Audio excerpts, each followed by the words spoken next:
Pour vous expliquer encore cette discontinuité fonctionnelle au niveau des directions de la CEI, en ce qui concerne la quatrième partie de la vidéo numéro 4, c'est le cas par exemple de la DOE, la direction des opérations électorales et référendaires, et la DSD, la direction des services déconcentrés. C'est vrai que vous ne comprenez pas grand-chose pour la plupart d'entre vous, mais ceux qui sont à la CEI comprennent de quoi je parle.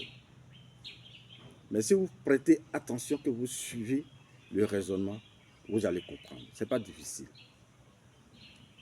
Ces deux directions, ça veut dire la DOE et la DSD, ces deux directions font le même travail, initié par la DOE, mais en aval, c'est la DSD, c'est-à-dire la direction des services déconcentrés, qui le termine sur le terrain.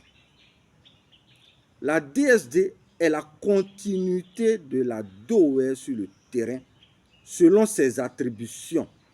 Et pourtant, elles sont censées être différentes.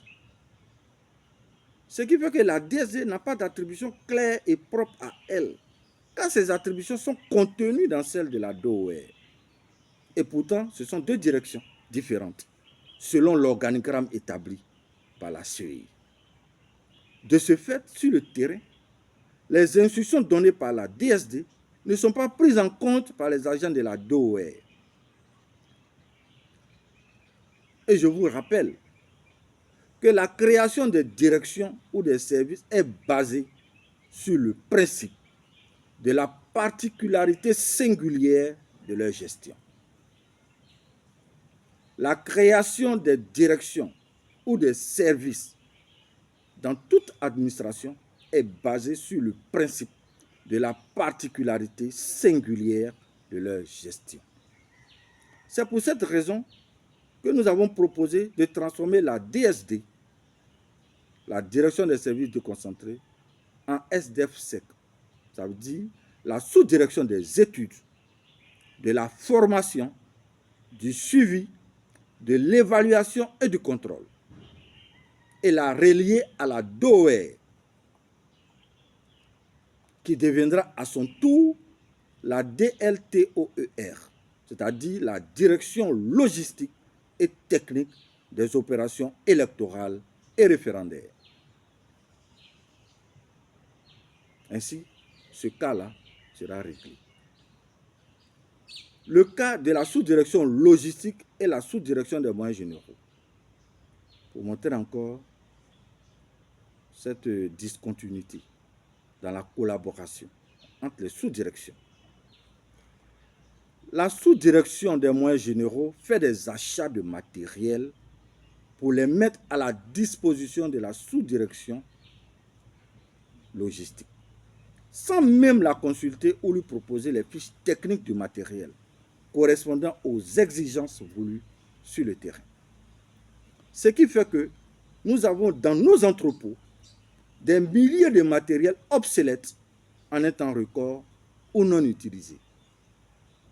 Le cas le plus scandalisant, pour montrer ce manque de collaboration entre ces deux sous-directions, est que la sous-direction des moyens généraux a acheté plus de 2000 cartons de 24 boîtes de Lotus.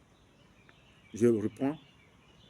La sous-direction des moyens généraux a acheté plus de 2000 cartons de 24 boîtes de Lotus pour les élections municipales et régionales de 2023 qui n'ont pas été utilisés par la sous-direction logistique.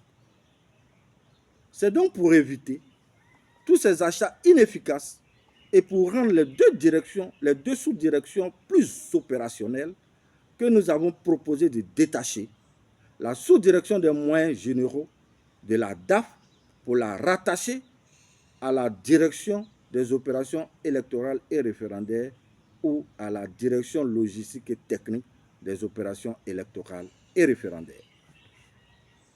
C'est aussi le cas pour la DOE et puis la sous-direction des archives et de la reprographie.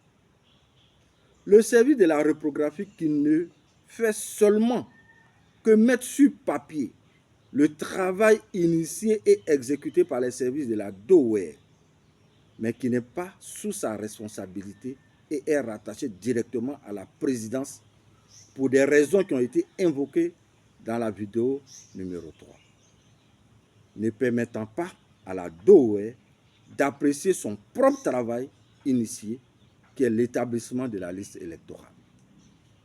C'est pour permettre à la DOWER de faire un contrôle désormais de la liste électorale que nous avons proposé de rattacher le service reprographie à la sous-direction de la cartographie électorale, qui deviendra la sous-direction de la cartographie et du contrôle de la documentation électorale, SDCCDE. Merci. J'espère que vous me suivez. C'est aussi le cas de la DOWER et de la DETIC. La DOWER, c'est la direction des opérations électorales et référendaires, et la DETIC, c'est la direction technique de l'information et de la communication. La DOWER, qui a la responsabilité d'organiser toutes les opérations électorales, depuis les entrepôts jusqu'à la proclamation des résultats, mais qui ne sait rien du système informatique de collecte de résultats. Rien. C'est pour cette raison que nous avons proposé de transformer la sous-direction des opérations électorales en sous-direction technique et contrôle des opérations électorales, afin de participer à la création d'un logiciel performant de collecte des résultats des scrutins et aussi la création d'un logiciel de contrôle de la liste électorale en collaboration avec la DETIC, pour le mettre à la disposition du service contrôle de la documentation électorale de la sous-direction de contrôle et de la documentation électorale pour son application. C'est aussi le cas de la DOWER et de la DAF.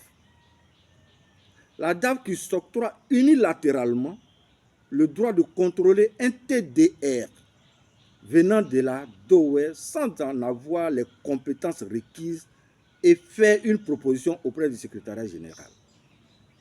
Ce qui voudrait dire qu'administrativement, cette direction se met au-dessus d'une autre direction. Et puis, cette opposition est recevable auprès du secrétaire général en toute naïveté professionnelle, sous le regard techniquement aveugle du cabinet du président de la CEI.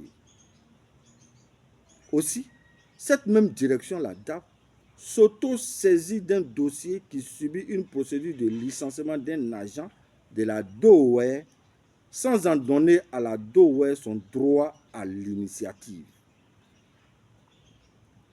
C'est pour éviter ce vice de procédure ou cet abus d'autorité que nous avons proposé de dessaisir la DAF de toute gestion des achats et des ressources humaines. Merci pour la 4e partie, tout à l'heure pour la 5e partie. C'est très intéressant. Ne quittez pas. Soyez à l'écoute.